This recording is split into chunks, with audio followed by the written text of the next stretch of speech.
요한복음을 우리가 묵상을 하는데 요한복음에 보면 예수님께서 자기 선언을 하신 부분이 있어요. 자기 선언을 7대 자기 선언을 하십니다. 한번 따라할까요? 예수님의 7대 자기 선언. 예수 7가지 나는 어떤 사람인가? 예수가 어떤 사람인가? 세상 사람들이 말을 합니다. 예수가 누구냐? 요한복음은 예수가 누구냐 하는데 해답을 주는, 구체적으로 과학적으로 증명을 해주는 책이 요한복음서입니다. 예수가 누구냐? 그럴 때 예수님께서 본인이 나는 이런 사람이라고 선포를 하고 계세요. 자기 선언을 하고 계세요. 그게 7대 선언입니다. 7대 선언 한번 따라해 볼까요? 나는 내가 곧 생명의 떡이다. 나는 세상의 빛이다. 나는 양의 문이다. 나는 선한 목자다. 나는 부활의 생명이다. 부활이요 생명이다. 나는 곧 길이요 진리요 생명이다. 나는 참 포도나무다. 이렇게 7가지 자기 선언을 하고 계세요. 예수님이 이런 분입니다. 우리가 믿는 예수가 바로 이런 분이니까 여러분은 이 예수님의 선언을 보시고 고백하시면서 그 예수를 만날 수 있기를 바라고, 그 예수님께서 여러분들에게 허락하신 그 축복을 누리며 살 수 있기를 주님의 이름으로 축원합니다. 한번 구체적으로 살펴보도록 하겠어요. 첫째, 내가 따라합시다. 내가 곧 생명의 떡이라. 내가 곧 생명의 떡이라. 영생하도록 있는 양식을 위하여 일하라 그랬어요. 요한복음 6장 27절을 한번 읽어봅니다. 썩을 양식을 일하지 말고 영생하도록 하라. 그 양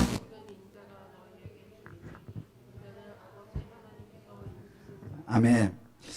이 앞에 보면 무슨 사건이 나오냐 하면 예수님께서 오병이의 기적의 사건을 베푸셔서 배고픈 백성들이 뭐 한 2만 명 가까운 그 많은 사람들이 예수님의 기적을 떡을 먹고 너무 좋은 거야. 야, 이거 뭐 그 떡이 얼마나 맛있었는지 한번 먹어봤으면 좋겠어, 저도. 야, 세상에서 아니 이 도시락 하나가 기도해가지고 이 많은 사람들이 그 기적의 떡을 다 먹은 거 얼마나 좋은지, 얼마나 또 맛있는지 그 감격을 잊을 수가 없어요. 그래서 너무 사람들이 많이 모이니까 예수님께서 뭐 움직일 수가 없는 거예요. 그래서 할 수 없이 제자들을 먼저 보내고 자기는 기도하러 가셨다가 바다 건너편에 그 무리들 몰래 이렇게 가셨는데 사람들이 어떻게 알고 예수님을 또 찾아와가지고 막 예수님 앞에 몰려드는 거예요. 몰려드는 거예요. 저는 이런 걸 보면서요, 주면은 모여든다. 따라서 주면은 모여든다. 여러분, 베풀면 사람들이 모여들고 베풀면 축복이 모여드는 거예요. 할렐루야.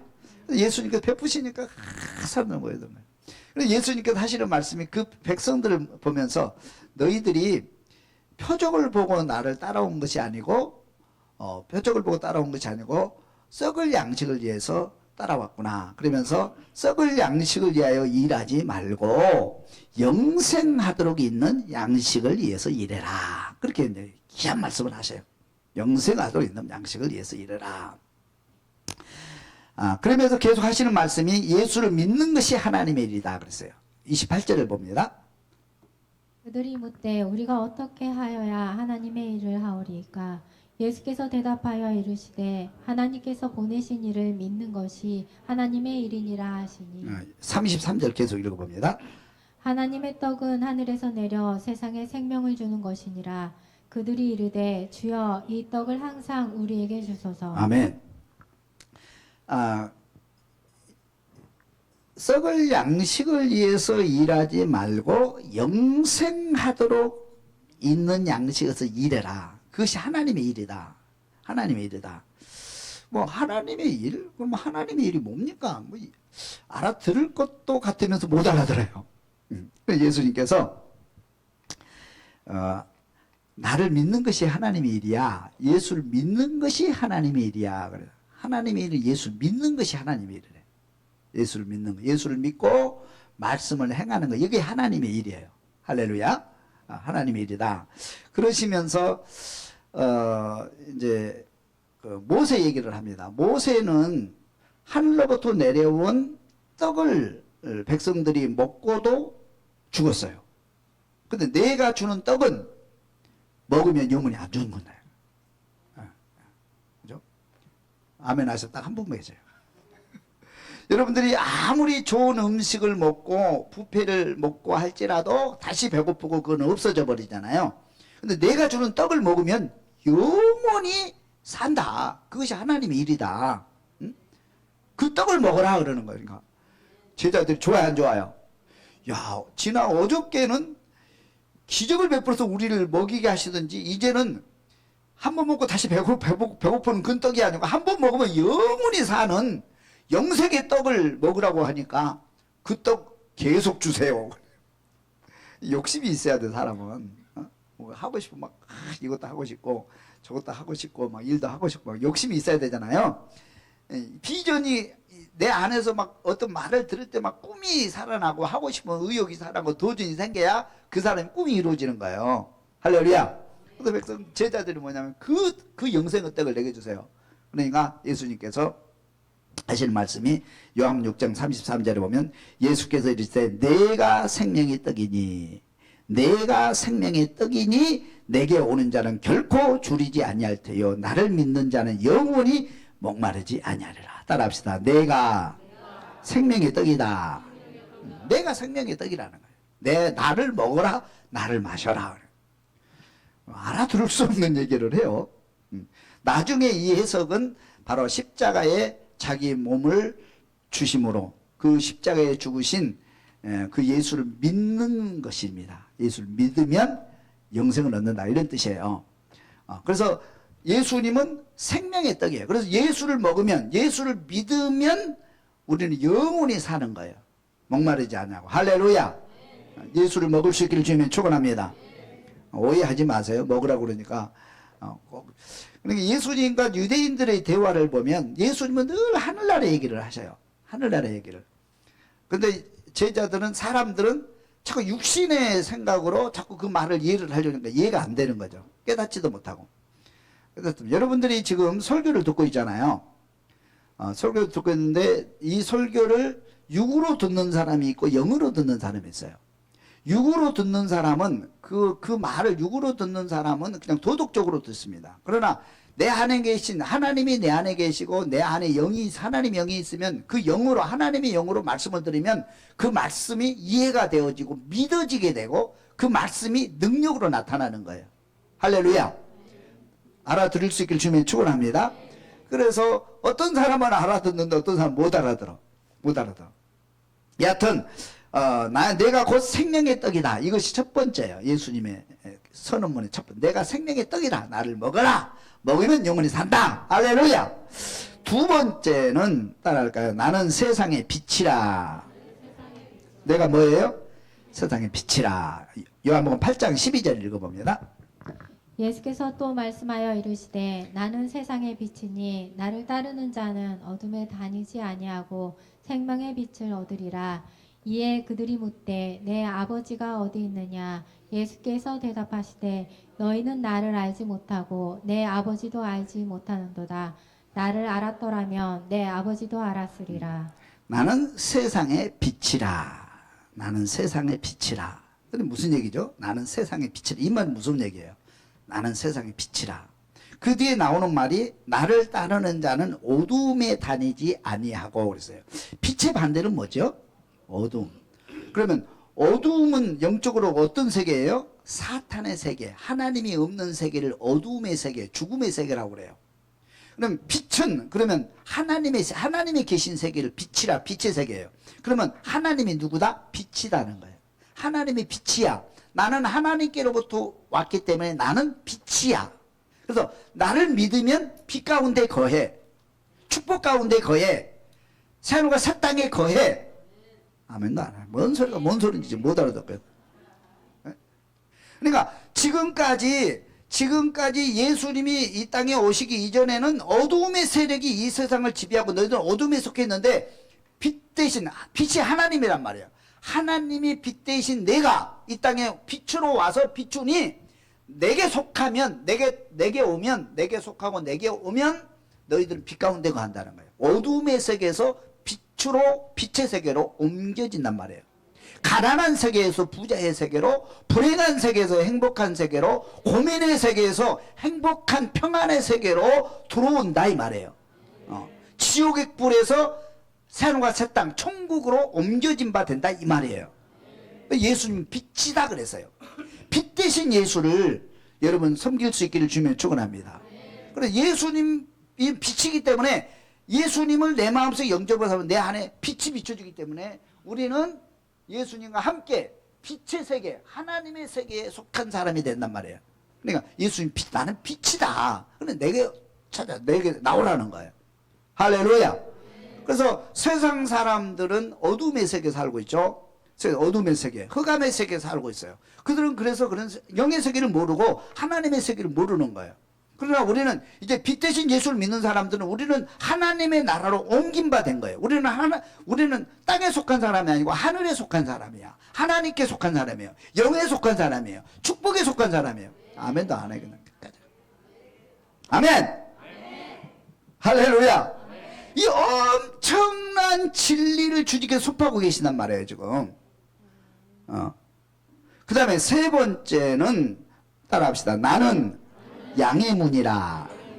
나는 양의 문이다 그랬어요. 요한복음 10장 7절. 그러므로 예수께서 다시 이르시되 내가 진실로 진실로 너희에게 말하노니 나는 양의 문이라. 나는 양의 문이다 그랬어요.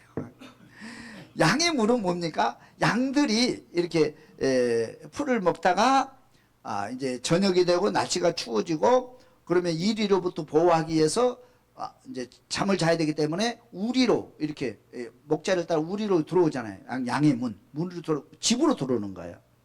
안전한 곳으로 들어오는 거예요. 그래서 양이 있는 집은 안전한 곳이잖아요. 안전한 곳. 안전한 곳에 들어오려면 어디로 들어와야 돼요? 문으로 들어와야 돼요. 문으로 들어와요. 예수님이 계신 나라, 하나님의 나라가 안전한 곳이에요. 새하늘과 새 땅, 천국이 안전한 곳이에요.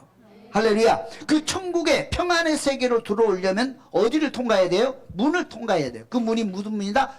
양의 문. 그 문이 누구다? 예수란 말이에요. 그래서 예수의 문을 통과해서만, 예수를 통해서만 우리는 하나님께로 갈 수 있고 평안의 나라로 갈 수 있고 새하늘과 새 땅으로 들어갈 수 있고 건강의 세계로 들어갈 수 있단 말이에요.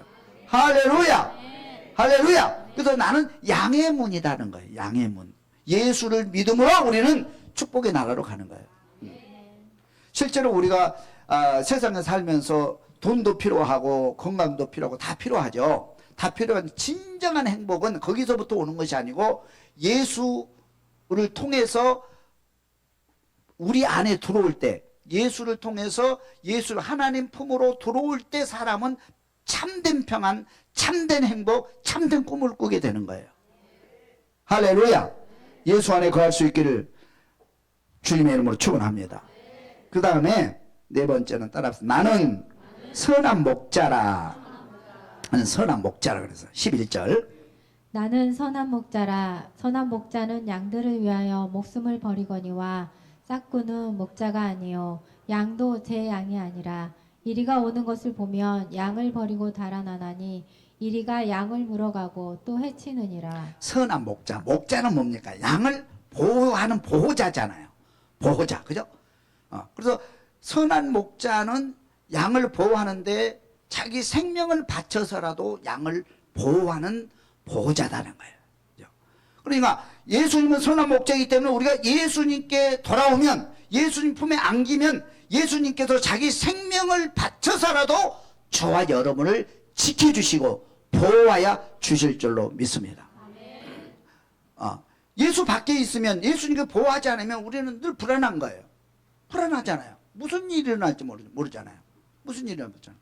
여러분 욥을 보세요. 욥기서를 보면 사탄에게 모든 걸 다 허락하죠. 근데 사탄이 재산도 뺏어가고 아들도 뺏어가고 부인도 뺏어가고 다 건강도 다 뺏어가는데 생명 건들지 마라. 생명 누구 손에 있다? 하나님의 손에 있다. 그러니까 사탄이 그 생명을 건들지 못하는 거예요. 하나님이 딱 붙잡고 있기 때문에. 저와 여러분의 생명은 누구 손에 달려 있습니까? 하나님의 손에 달려 있어요. 하나님이 허락하지 않으면 우리는 죽지 않습니다. 하나님이 허락하지 않으면 우리는 그것이 안전한 것이에요. 하나님이 허락하는 것이 안전한 것이에요. 세상에 얼마나 지금 뭐 위험한 곳이 너무 많잖아요. 위험한 거 많잖아요. 그죠? 어떤 사람 너무 위험하니까 자기 아들을 그냥 끝까지 보여요. 어떤 사람 대학 저거는 한번 봤는데 어떤 분이 그러더라고. 이 운동을 하다 거기 가야 되는데 그래서 왜 갑니까? 딸을 데리러 가야 된대요. 그다음 초등학생인 줄 알았어 딸이. 그래서 딸이 몇 살입니까? 그랬더니 직장 다닌대요. 직장 몇 살이에요? 24살이래. 24살 된 딸을 매일같이 데려다 주고 데리고 오고 그러는 거예요. 그래서 다 컸는데 데이트도 하고 놔두치 자유롭게 놔두치 거기를 뭐 하려 되니까 불안해서 할 수가 없대요. 자기가 직장에 데려다 주고 데리고 와야 안전하대. 요즘 어떤 세상인데 어떻게 아가씨를 그냥 방치해 두냐는 거야. 너무 심하더라고. 그런 사람이 있어요, 없어요? 그렇다고 부모가 지킨다고 해서 그게 안전합니까? 완전하지는 않거든요. 우리가 안전한 것은 하나님 품에 있을 때 안전한 거예요. 그러니까 여러분 생명을 하나님께 맡기고 사십시다. 우리 불안해하지 마. 쓸데없는 불안, 쓸데없는 걱정 때문에 우리는 스트레스 받는다고요. 그냥 하나님께 맡겨요. 하나님. 내 생명도 하나님께 맡기고 다녀야 돼. 하나님이 우리 생명 하나님 손에 있다. 그래서 나는 선한 목자라. 우리는 선한 목자. 그래서 하나님이 예수님은 우리의 선한 목자되시기 때문에 우리 예수 품 안에 있으면 그 예수께서 우리의 생명을 끝까지 지켜주실 줄로 믿습니다.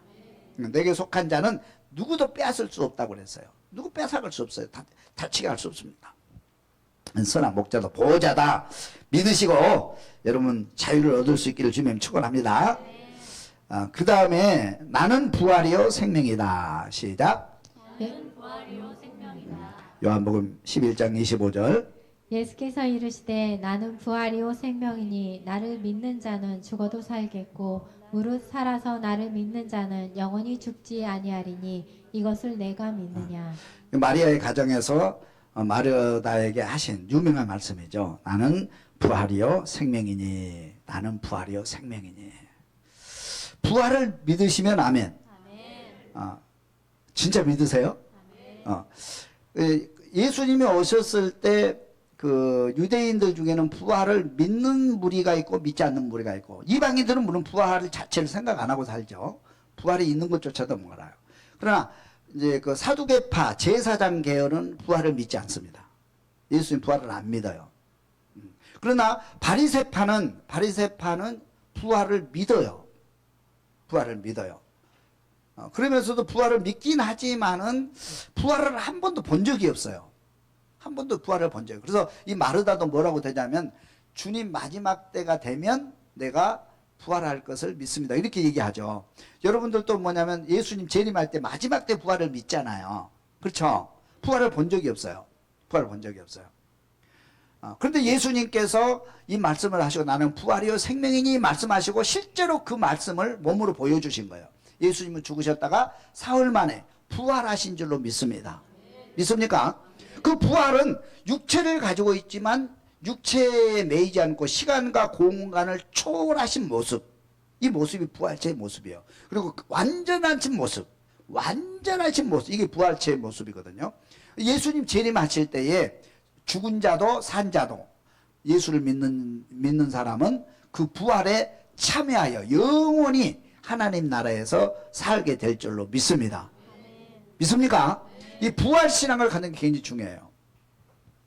우리 그 지난번 독서 모임에서 꽃들에게 희망을 하는 책을 읽었어요. 참 재밌는 책인데 그 책의 내용이 뭐냐면 애벌레들이 풀만 먹고 살다가 너무 심심하다 그래가지고 막 모여서 따라가서 이 벌레들이 있는 곳에 막 가다 보니까 애벌레 기둥이 쭉 하늘을 향해서 이제 올라가고 있어요. 야, 저 꼭대기에 뭐가 있을까 궁금하다. 그래가지고 거기를 올라가요. 올라가는 과정이 아주 치열합니다. 누군가를 밟고 올라가야 되고 누군가를 짓밟아야 올라가고, 거기는 사랑도 없고 애정도 없고 애누리도 없어요. 누군가를 짓밟아야만 꼭대기에 올라갈 수 있는 그런 치열한 것이에요. 온 힘을 다해서 거기로 올라갑니다. 올라가다가 지치고 그래요. 그러니까 한 애벌레가 이렇게 생각을 하다가 이제 고치 있잖아요. 고치 속에 들어가가지고 나비가 됐어요. 나비가 돼가지고 그래서 쫙 날아간 거야. 그 애벌레 기둥 주위를 날아다니는 거예요. 그래 애벌레들이 그래요. 야, 저 나비는 너무 좋겠다. 어? 우리는 쭉 돌고 올라가도 이 꼭대기에 올라가기 위해서 평생을 고난받고 사는데 저 나비는 오르락 내려가면서 우리를 다 쳐다보고 있지 않느냐. 다 쳐다보고 있는 부러워하는 거예요. 부러워하는 거예요. 그러면서 그 나비가 자기 친구 호랑 애벌레를 찾아가가지고 이제 나비가 되는 길을 안내해주고 길을 안내해줘가지고 같이 나비가 돼가지고 나르면서 하늘과 땅을 연결해주는 꽃들에게 희망을 주는 삶을 살았다 하는 것 내용인데 이 부활을 설명해주고 있거든요. 우리가 이 땅에 살면서 막 바둥바둥 살잖아요. 꼭 애벌레처럼 그죠? 막 경쟁하고 미워하고 빵 한 조각 먹기 위해서 한 조각 더 먹기 위해서 누군가를 짓밟고 막 그렇게 해서 막 정신없이 살아가잖아요. 그런데 나비가 되어 보니까 아무것도 아니라 그거 아무것도 아니라는 거예요. 자유로운 세계, 하늘과 땅을 오르내리고 꽃들에게 희망을 주고 세상에 희망을 주는 그런 삶을 사는 그런 삶이 부활의 세계가 아닌가. 부활 신앙을 가지면 우리가 땅에 매이지 않고 하늘과 땅을 오르나르는 그죠? 믿음으로 사는 그런 삶이 되게 될 줄로 믿습니다. 그래서 기독교에만 부활 신앙이 있잖아요. 기독교밖에는 부활 신앙이 없어요. 그럼 우리가 신앙생활을 하면서 이 부활 신앙을 잃어버리면 우리는 자유로워질 수가 없어요. 세상 사람과 똑같이 매이는 거예요. 돈에 매이고 건강에 매이고 친구에 매이고 환경에 매이고 직장에 매이고 다 노예가 되는 그런 삶을 힘든 삶을 살 수밖에 없는 것이 우리 세상입니다. 부활 신앙을 가지면 자유로워져요.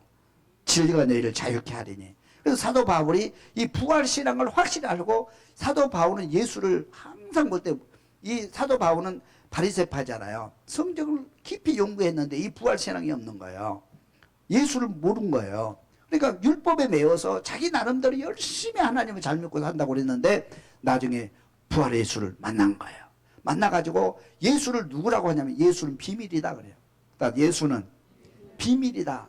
예수를 만나고 나서 이 비밀이 확 열려버리는 거예요. 숨겨졌던 세계가 보이지 않는 세계가 확 보여지게 되고 열려지게 되는 거예요.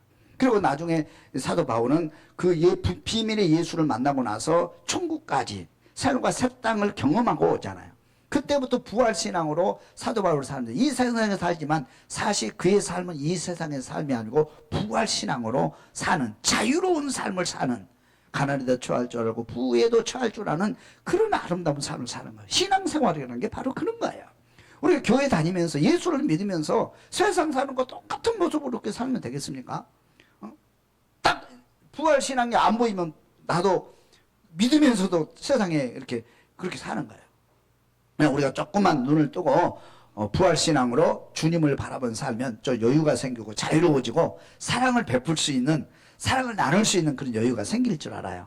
할렐루야. 그러면 부활신앙으로 살 수 있기를 주님을 축원합니다. 그 다음에 나는 길이요 진리요 생명이다. 따라서 해. 시작. 나는 곧 길이요 진리요 생명이다. 내가 하면 바로 따라서 해야지. 꼭 따라서 하세요. 말을 붙여야 따라서 해. 습관 될 만도 한데. 다시. 나는 길이요 진리요 생명이다. 나는 길이요 진리요 생명이다. 아멘. 요한복음 14장 6절. 예수께서 이르시되 내가 곧 길이요 진리요 생명이니 나로 말미암지 않고는 아버지께로 올 자가 없느니라. 너희가 나를 알았더라면 내 아버지도 알았으리로다. 이제부터는 너희가 그를 알았고 또 보았느니라. 어떤 스님이 이렇게 가다가 길을 쭉 가다가 두 길이 나오는 거예요. 두 길이. 어느 길을 가야 되나? 두 길인데 어느 길로 가야 되나? 어느 길이 진리의 길이지? 바른 길이지? 고민을 하다가 오른쪽으로 또 갔어요. 이쪽으로 가면 길이 있겠죠. 한참 가다가 길이 두 갈래 또 갈라지는 거예요. 길이 두 갈래 또 갈라져. 어느 길이 진리의 길이지? 또 가다가 안 되니까 탁 해가지고 또 이번 왼쪽으로 쭉 가다. 계속 길이 갈라지는 거고 어느 길이 진리의 길인가? 그리고 길을 못 찾았다는 거예요. 인생은 길을 찾아가야 되는데 길을 못 찾고 헤매는 것이 인생이라. 인생을 나그네 길이라고 그러잖아요. 여러분 어디로 가고 있습니까? 여러분 어디로 가고요? 건설은 어디로 가고 있어요? 길이 없어. 길이 없는 거예요. 그래서 모든 성인들에게 길을 안내하라고 하면 성공의 길, 비전의 길, 뭐 짧은 길은 제시해 줬지만 먼 미래의 길을 제시하는 사람 한 명도 없어요, 세상에. 근데 오직 예수님만 말씀하시기를 나는 길이요 진리요 생명이다 말씀하신 분은 예수님밖에 안 계세요. 할렐루야. 예수가 길이란 말이에요. 누가 이런 얘기를 할 수 있어요? 예수님만이 할 수 있는 거예요. 하나님께로 가는 길, 하나님을 만나는 길, 천국 가는 길, 예수밖에 없습니다, 여러분. 예수를 믿어야만, 예수를 통해서만 우리는 하늘길을 갈 수 있는 것이고 행복의 길, 진리의 길을 갈 수 있는 거예요. 할렐루야. 다른 길은 없어요. 그래서 보면은 그 다른 종교인들 있잖아요. 세상 사람들은 기독교를 뭐냐면 너무 기독교가 애골수적이다, 사랑이 없다, 그렇게 얘기를 해요. 왜 그러냐 그러니까, 아유 사랑이면은, 하나님이 사랑이라고 그러면은 아유 절에 다니는 사람도 천국 보내주고 조금 이렇게 나쁜 짓 해도 천국 보내주고 다 천국으로 인도하면 되지, 꼭 교회에 다녀 꼭 예수를 믿어야만 천국 오냐, 그거는 예수님이 사랑이 아니기 때문에 그러지, 그렇게 말하는 사람이 들어있어요. 또 그 말 들으면 그럴듯해. 그리고 여기에 현혹된 사람이 옛날에 그 감리교 목사님이 그런 얘기를 했어요. 아, 천국 가는 길은 예수를 믿음으로 가지만 예수 안 믿어도 갈 수 있다, 그런 얘기를 하면서 무슨 비유를 하냐면, 도봉산 꼭대기 올라가는 길은 등산로, 정상으로 가는 등산로도 있지만 바위를 타고 가는 비정상길도 있다. 힘들게 가는 길이 힘들긴 하지만 정상에서 만나는 건 똑같다. 교회를 다니면 예수를 믿으면 천국 가는 길이 빠르긴 하지만 절에 다녀도 어렵지만은 천국이 오고, 교회 안 다녀도 어렵게 천국에서 만나는 건 똑같다. 이 얘기를 해서 기독교가 빨리 뒤집힌 적이 한 번 있었어요. 여러분, 그게 참 사랑인 것 같지만은, 사랑인 것 같지만 그렇잖아요. 여러분, 만약에 사람이 지금 홍수에 빠져가지고, 홍수에 빠져 죽어가요. 사람이 가다 보니까 사람이 죽어가고 있는데, 물에 떨려가고 있는 거예요. 그래서 내가 할 수 없이 밧줄을 던졌어요. 이 밧줄을 붙잡은 사람은 다 살리라, 밧줄 붙잡아! 그러는데, 밧줄 붙잡은 사람은 다 구원을 받는데, 밧줄 안 붙잡는 떨려가 죽었어. 근데 그의 가족들이 와가지고, 왜 밧줄을, 우리 아들 앞에는 밧줄을 안 던져주고 우리 아들 죽었냐, 당신 책임이다. 그러면 그 밧줄 던져준 사람을 아주 그냥 나쁘게 생각하면, 밧줄 던져주면 사랑이에요, 사랑이 아니에요? 사랑이잖아요. 안 잡은 사람이 문제지. 모든 인류가 다 죄에 휩쓸려서 지금 사탄의 길을 가고 지옥불로 가고 있는데, 하나님이 보다 못해서 그 사람들 구원할 길이 없어서 자기 아들 예수를 이 땅에 보내주시고 예수의 밧줄을 던졌는데, 누구든지 붙잡으면, 누구든지 믿으면 살 길을 열어주신 줄로 믿습니다. 붙잡으면 살고 믿으면 산다고 길을 열어줬는데, 예수 안 믿고 지옥불에 가는 사람이 예수가 사랑이 없다고 말하면, 하나님의 사랑이 없다고 말한다면 그 이치에 맞는 얘기인가 말이에요. 오직 우리가 죽어가는 사람이 살 수 있는 길은, 생명의 길은 길 대신 예수 붙잡은 길밖에 없는 줄로 믿을 수 있기를 주님의 축원합니다. 예수 말고는 길이 없어요, 여러분. 할 수 없어요, 이게. 그래서 우리는 그 사람들을 전도하고 그 사람들을 설득해서라도 예수를 믿고 천국에 가야 될 줄로 믿습니다. 그래서 나는 길이요 진리요 생명이다 말씀하신 거예요. 마지막, 나는 참 포도나무다. 나는 참 포도나무다. 다시, 나는 참 포도나무다. 나는 참 포도나무다. 요한복음 15장 1절 말씀. 나는 참 포도나무요, 내 아버지는 농부라. 물은 내게 붙어 있어 열매를 맺지 아니하는 가지는 아버지께서 그것을 제거해 버리시고, 물은 열매를 맺는 가지는 더 열매를 맺게 하려 하여 그것을 깨끗하게 하시느니라. 아멘. 나는 참 포도나무, 아버지는 농부, 우리는 그 가지. 가지가 포도나무에 붙어 있으면 풍성한 열매를 맺으니 하나님이 기뻐하시더라. 이게 포도나무예요. 그러니까 우리가 예수를 믿으면, 예수 안에 있으면 풍성한 열매, 행복한 열매, 축복의 열매 맺게 될 줄로 믿습니다. 우리 예수를 떨어져 나가면 사는 것 같지만 살지 못하고 곧 죽고 열매도 맺지 못한다, 그런 얘기예요. 그러니까 예수 안에 축복이 있고 행복이 있는 거예요, 여러분. 예수 잘 믿을 수 있기를 바랍니다. 예수 품에 안기기를 주님을 축원합니다. 그래서 우리의 삶이 날마다 아름다운 과일로 풍성하게 맺어서 하나님께 영광 돌려드릴 수 있는 우리의 삶이 될 수 있기를 주님을 축원합니다. 그러니까 예수가 자기가 이런 사람이라는 거예요. 그 예수를 내가 믿고 있단 말이에요. 그래서 예수 믿는 게 얼마나 큰 축복인지 몰라요, 여러분. 할렐루야. 그래서 예수님의 7대서는 다시 한번 따라해 봅니다. 생명의 떡이요, 세상의 빛이요, 양의 문이요, 선한 목자라. 부활이요 생명이다. 길이요 진리요 생명이다. 참 포도나무다. 이걸 암송하신 분에게 제가 커피를 쏘겠습니다. 자, 암송하신 분 손 한번 들어보실까요? 한 분도 안 계시군요. 커피 굳었습니다. 집에 가서 암송은 안 되더라도 하여튼 예수는 좋은 분이다 믿으시고 예수 잘 믿어야 결단만 하시면 돼요. 할렐루야. 할렐루야. 우리 감사 선언문을 제가 우리 몇 가지 뽑아왔는데 너무 좋더라고. 우리 조장들 것만 우리 멘토 조장들 것만 한번 읽어볼게요. 읽어도 괜찮죠? 다 공개된 거니까 너무 좋아요. 우리 저기 뭐 감동되면 아멘 한번 해주세요. 누굴 걸 읽냐면 우리 유선희 권사님. 유선희 권사님 요즘 아주 너무 이뻐요.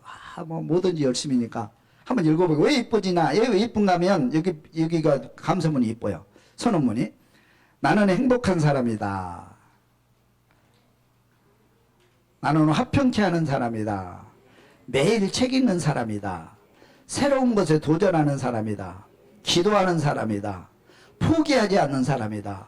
운동하는 사람이다. 여행을 좋아하는 사람이다. 목표를 향해 준비하는 사람이다. 남편을 존중하고 사랑하는 사람이다. 할렐루야. 멋지요. 박수 한번 해줘봐요. 맞아. 그렇게 어디 가세요? 유선님 군사 어디 계세요? 어디 가요? 들어야 되는데. 죄송합니다. 너무 멋있어요. 우리 이효성 권사님 어디 계세요? 이효성 권사님. 이효성은 요즘 너무 이뻐요. 이게 한번 읽어볼게요. 나는 모든 삶에 감사하는 사람이다. 행복한 사람이다.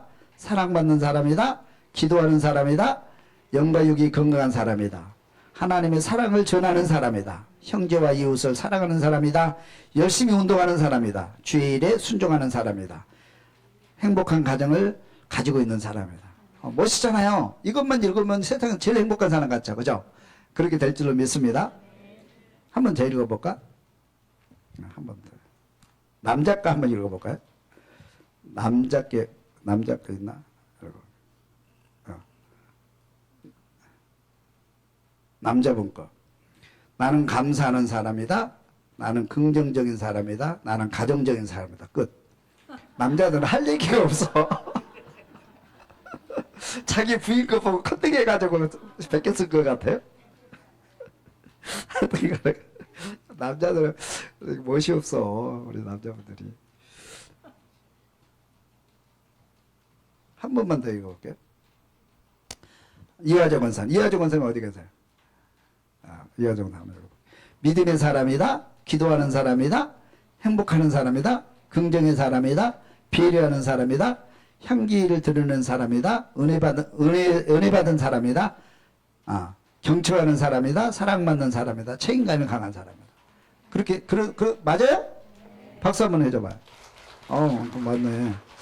우리 그 차창영 성도님의 부인 되시는 김혜자 권사님.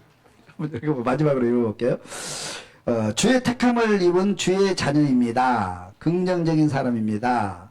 예배와 기도로 하루를 시작하는 사람입니다.